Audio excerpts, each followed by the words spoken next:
Bab 006. Aduh Buk, mati aku. Kenapa aku nggak berpikir sampai ke situ? Gimana ini Buk? Cepet kamu telpon Delia, suruh dia pulang sekarang. Kasih alasan apa gitu biar dia nggak jadi ke kantormu. Iya bentar Buk, aku akan coba hubungi. Tut, tut, tut. Gimana Gus? Nggak diangkat Buk. Coba lagi ayo. Kemudian Agus mencoba beberapa kali tetap tidak diangkat. Mampus aku Buk. Mungkin sekarang Delia sudah sampai. Delia yang telah sampai di kantor Agus pun permisi pada satpam untuk masuk.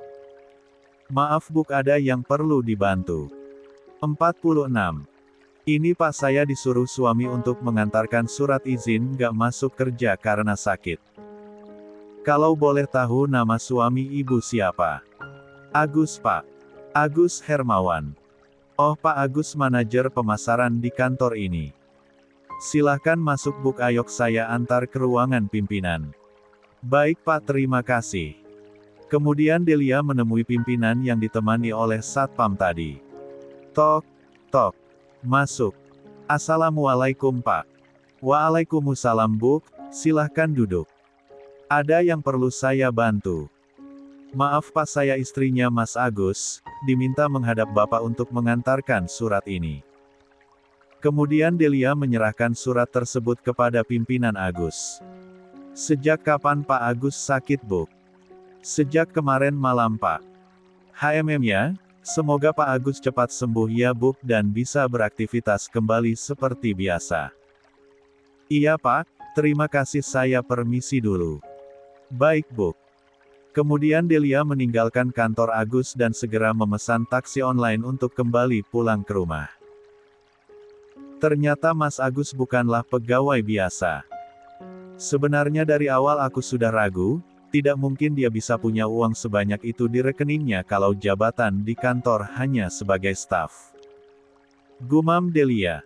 Mas, mungkin kamu kira aku ini bodoh kali ya?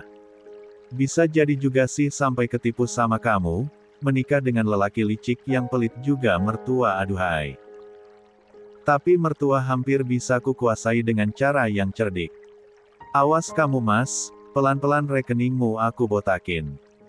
Sampai-sampai kamu nggak sadar kalau uangmu habis tanpa kamu sadari.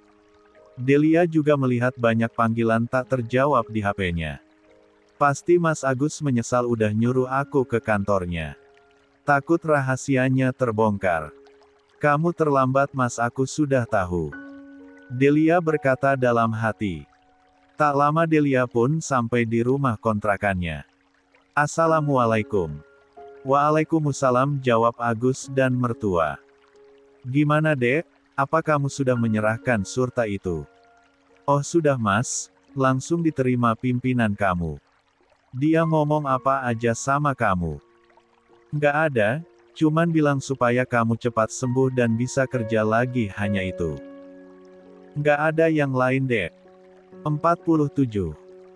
Nggak Mas, lagian aku juga buru-buru pulang, nggak tega juga ninggalin kamu di rumah sendirian. Syukurlah kalau begitu, asterisk berarti Delia belum tahu kalau aku seorang manajer. Ujar Agus dalam hatinya. Kena kamu Mas. Aku nggak akan bilang kalau aku sudah tahu rahasia kamu, tapi aku akan balas dengan caraku. Kamu tunggu saja. Delia senyum sambil memperhatikan suaminya yang masih kebingungan. 48. Setelah 2 hari izin nggak masuk karena sakit perut. Sekarang Agus sudah mendingan dan perutnya juga sudah nggak sakit lagi. Selama Agus sakit dan selama itu pula Agus tidak menghiraukan gadgetnya, sebab nada panggilan HP Agus disilenkan. Karena Agus ingin istirahat. Rianti. Teman kerja Agus yang saat ini dekat dengan Agus sudah sangat kelimpungan karena sudah 2 hari putus komunikasi. Kemana sih Mas Agus, udah 2 hari nggak ada kabar. Katanya mau ganti baju pulang sebab janji mau beliin aku tas branded, sampai sekarang nggak tahu rimbanya. Ditelepon nggak diangkat. Di WA nggak dibaca. Di mana kamu sekarang Mas, aku kangen. Agus sudah mulai mendingan mencoba mencari-cari gadgetnya, tapi tidak kunjung ditemukan. Padahal itu barang sudah diamankan Delia, ketika Delia pulang dari kantor Agus saat mengantarkan surat izin sakit Agus. Delia mengamankan kembali uang yang ada di banking milik Agus hanya menyisakan 50 juta saja untuk Agus. Kalau diambil semua nanti Agus bisa curiga. Mampus kamu Mas, aku nggak akan biarkan Jalang itu menguasai uangmu, jadi terpaksa aku ambil kembali tabunganmu. Aku juga beruntung buku tabungannya aku temukan di dalam tumpukan baju Mas Agus. Ya sekalian aku amankan agar dia nggak bisa cetak tuh buku tabungan. Kalau mau ngurus lagi kan repot. Delia, kamu lihat HP Mas nggak? Hah HP? Nggak tahu. Kan kemarin Mas yang megang kok malah nanya aku sih Mas. Ya mana tahu kamu ada lihat sebab udah 2 hari itu benda Mas nggak megang mana tahu ada informasi di kantor. Coba ingat-ingat Mas naroknya di mana. Kalau ingat Mas nggak bakalan nanya Del. Kamu ini bukannya cariin solusi tapi malah bikin Mas tambah pusing. Dibilangin nggak mau ya sudah terserah Mas deh atau beli yang baru aja. Apa kamu ini makin ngelantur asal jawab aja. Udah bantuin carinya jangan ngerocos kayak kereta api. Wuwi dikasih saran juga malah marah-marah. Cepat tua baru tahu rasa. Apa kamu bilang barusan? Nggak ada aku cuma bilang di mana Mas naroknya ya. Aduh di mana ini? Aku sudah 2 hari nggak hubungin Rianti. Nanti dia bisa ngambek nih jadi berabe urusannya. Di mana aku naroknya ya? Gumam Agus. Semua tempat dan sudut di kamar Agus sudah ditelusuri bahkan kain yang ada di dalam lemari pun ikut jadi sasaran. Delia yang tahu HP tersebut di mana nggak mau peduli dan tidak mau membantu Agus mencari benda. 49. Tersebut malah asik-asikan nonton televisi. Namun karena kasihan sama suaminya Delia melangkah masuk ke dalam kamarnya. Ternyata kamar tersebut sudah berantakan dan kain-kain berhamburan keluar dari dalam lemari. Aduh Mas kamu ini cari barang atau mau bikin kamar ini kayak kapal pecah sih? Iya kamu nggak mau bantuin carinya sih? Aku nggak mau tahu ya Mas, kamar ini harus kamu bersihkan dan rapikan seperti sedia kala kalau tidak aku nggak akan masuk kamar ini. Tapi Del. Mas. Nggak ada tapi-tapian, Mas kira gampang rapiin ini semua. Perut aku sedang besar kamu berantakin kamar lalu aku yang disuruh rapikan kembali. Aku mau. Lalu Delia kembali berjalan keluar kamarnya dan masuk ke dalam kamar tamu lalu menguncinya dari dalam. Semua barang berharga milik Delia sudah disimpan di tempat yang aman yaitu di rumah pribadi miliknya termasuk BPKB mobil milik Agus karena Delia takut itu mobil nanti akan dijual atau diserahkan kepada selingkuhannya Agus. Agus yang makin pusing mencari gadgetnya tidak kunjung ditemukan. Juga harus membereskan kembali kamar yang sudah diobrak-abrik oleh tangannya sendiri. Aduh di mana ya kok nggak ketemu sih? Padahal perasaan kemarin aku naroknya di atas nakas ini tapi kenapa nggak ada? Apa Delia sengaja menyembunyikan itu benda? Tapi kalau memang dia yang nyimpan masa tega sama aku yang kebingungan sih. Ah nggak mungkin lah. Tapi mau kemana lagi aku harus mencarinya. Agus merapikan kembali pakaian yang tadi telah dibongkar, ia coba melipatnya serapi mungkin dan menyusunnya kembali seperti semula. Akhirnya selesai juga nih merapikan kamar. Huaf capek juga ternyata menyusun pakaian dan merapikan kamar ini kembali, pantas saja Delia marah dan ngambek. Aku aja yang laki-laki sangat lelah apalagi Delia yang saat ini sedang hamil. Aku capek mau istirahat dulu. Akhirnya Agus tertidur di atas kasur di kamarnya karena kelelahan. Delia yang tertidur dari tadi terbangun. Kenapa aku bisa tidur di kamar tamu? Delia berkata dalam hatinya. Oh iya tadi Mas Agus berantakin kamar, aku coba tengok dulu apakah kamar sudah rapi kembali atau masih seperti semula. Kemudian Delia keluar kamar tamu dan berjalan menuju kamar utama. Delia membuka pintu kamar dan tersenyum karena kamar sudah rapi. Delia berjalan menuju lemari pakaian lalu membukanya. Ternyata kamu pintar juga merapikannya, Mas. Maaf ya aku ngerjain kamu, abis kamu macam-macam sama aku. Kemudian Delia meletakkan HP Agus di dalam laci nakas paling sudut dan tertutup buku catatan Agus. 50. Delia pura-pura bantu mencari HP tersebut. Braak bruuk tang. Delia menjatuhkan kosmetik di atas meja rias. Sehingga Agus yang terlelap bangun karena kaget. Maling, maling, maling, Agus berteriak. Ini aku Mas, bukan maling, jawab Delia. Aduh, ternyata kamu. Ngapain kamu sampai Mas kaget karena suara benda yang jatuh? Maaf Mas, aku lagi bantu cari HP kamu. Tapi nggak sengaja jatuhin botol hand body aku. Kemudian Delia pura-pura mencari dalam laci meja rias tersebut lalu membolak-balik isi dalam laci tersebut. Ini dia Mas, HP-mu dalam laci. Kok bisa masuk dalam laci sih, Dek? Perasaan aku naroknya di atas nakas ini. Mungkin Mas lupa kali, perasaan-perasaan, tapi kenyataannya tuh dalam laci di bawah buku catatan kamu aku temukan. Bisa jadi Del, mungkin Mas lupa. Sini HP-nya Mas, ada perlu mau menghubungi seseorang. Nggak bisa Mas, harus ada imbalannya, kan aku capek nyarinya. Delia, masak sama suami kamu hitung-hitungan gitu sih. Bodoh, aku nggak peduli. Ayuklah Del, Mas lagi butuh ini. Nehi, aku mau benda ini ditebus dulu pakai uang cas 500.000. Titik. Delia, kamu jangan bercanda, nggak lucu ah. Siapa yang bercanda? Aku serius. Ah, kamu ini dasar matre. Biarin matre, lagian sama suami sendiri kok. Ya sudah, tolong ambilkan dompet Mas itu dalam saku celana. Ambil sendiri Mas, nanti aku malah dituduh mencuri. Nggak mau aku. Kamu ini. Agus pun berdiri mengambil dompet dalam saku celananya yang digantung di belakang pintu kamarnya. Kemudian Agus membuka dompetnya lalu menyerahkan uang cas 500.000 kepada istrinya. Nih uangnya, mana HP Mas? Setelah menyerahkan uang tersebut kemudian Agus menadahkan tangannya kepada Delia. Setelah menerima uang dari Agus, Delia juga menyerahkan HP Agus dengan tersenyum. Nah, ini baru cucok Mas. Makasih ya. Iya, jawab Agus lesu.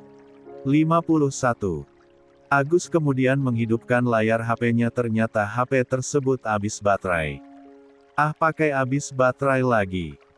Gerutu Agus. Delia hanya tersenyum saja memperhatikan tingkah suaminya. Sementara Agus pun segera mengisi daya HP-nya dengan kesal. 52. Pagi ini Agus sudah sehat seperti sedia kala. Agus sedang bersiap-siap untuk berangkat ke kantor.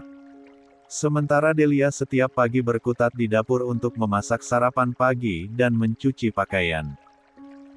Delia tidak membiasakan menumpuk pakaian kotor dan piring kotor, jadi Delia mencuci pakaian setiap hari. Setelah masak kemudian Delia kemudian menghidangkan di meja makan. Tak lama Agus pun keluar dari kamar menuju ruang makan. Kamu masak apa, Dek? Biasa Mas, nasgor telur ceplok. Nggak pakai seafood gitu. Bisa Mas, tapi tambah uang belanja, jawab Delia sambil menampungkan tangannya. Ah, kamu selalu urusannya uang. Mana sarapan Mas? Nanti malah kesiangan lagi. Ini. Delia menyerahkan satu piring nasi goreng yang dilengkapi telur ceplok, timun dan kerupuk. Delia memang sangat pintar memasak, cuma disayangkan suaminya sangat pelit. Jadi Delia menyesuaikan dengan keuangan yang diserahkan sang suami. Sebenarnya dengan uang yang Delia punya, Delia bisa masak dan makan apa saja.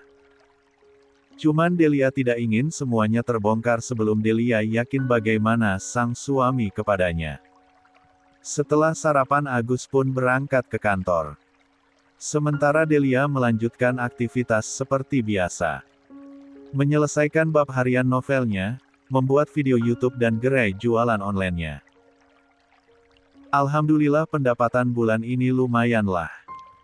Gumam Delia seraya melihat transferan ke rekeningnya. Setelah semuanya selesai kemudian Delia beristirahat sejenak. Selesai salat zuhur Delia berganti pakaian karena Delia pingin makan kepiting saus tiram di rumah makan seafood. Kemudian Delia memesan taksi online menuju rumah pribadinya. Lalu Delia mengganti pakaiannya dengan pakaian yang mahal agar kelihatan berkelas. Delia mengambil kunci mobilnya di berangkas dan memasuki mobilnya. Kemudian melajukan kendaraan tersebut menuju kafe yang Delia inginkan. Delia juga berencana mencari Art untuk bersih-bersih di rumahnya karena jarang ditempati.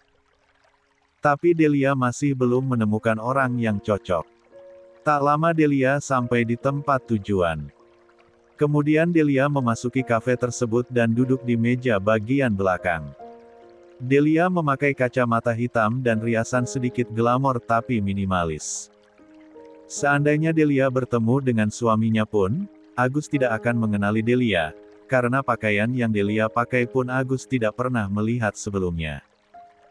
Di saat Delia sedang membaca buku menu, masuklah sepasang kekasih tapi kayaknya Delia kenal. Sepertinya aku kenal nih cewek tapi siapa ya? Oh iya selingkuhannya Mas Agus. Rianti, tanpa ragu Delia memotret dua sejoli tersebut. Ternyata mereka duduk di depan meja Delia. Delia hanya pura-pura tidak tahu tapi Delia memasang telinga. 53. Tajam-tajam. Gimana sayang apakah kamu sudah berhasil membuat pria itu jatuh cinta padamu?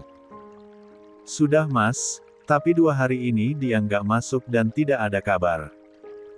Hari ini malah aku yang izin karena ingin ketemu kamu. Delia yang dari awal sudah curiga dengan Rianti. Diam-diam menyiapkan rekaman HP untuk merekam percakapan mereka. Suatu saat ini pasti berguna gumam Delia.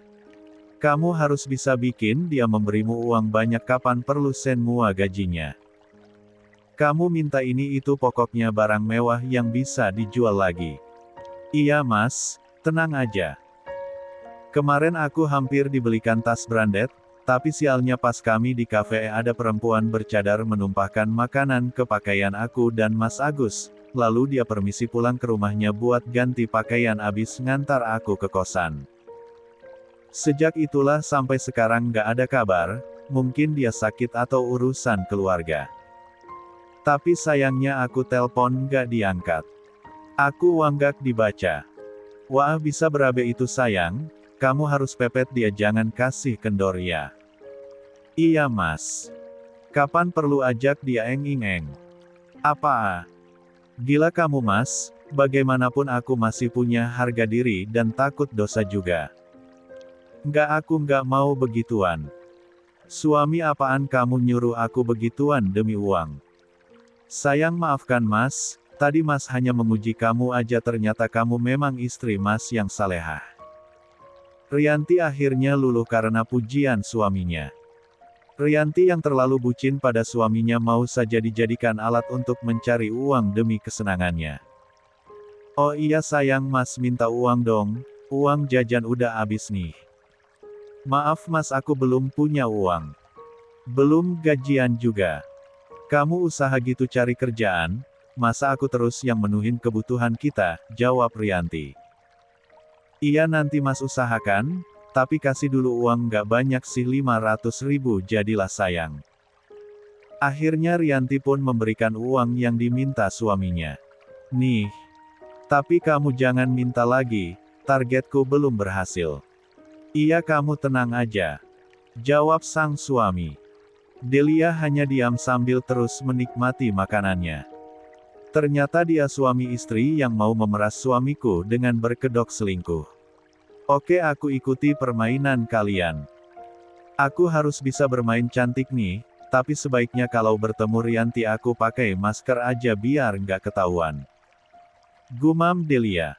Mas nanti malam ke kosan ya.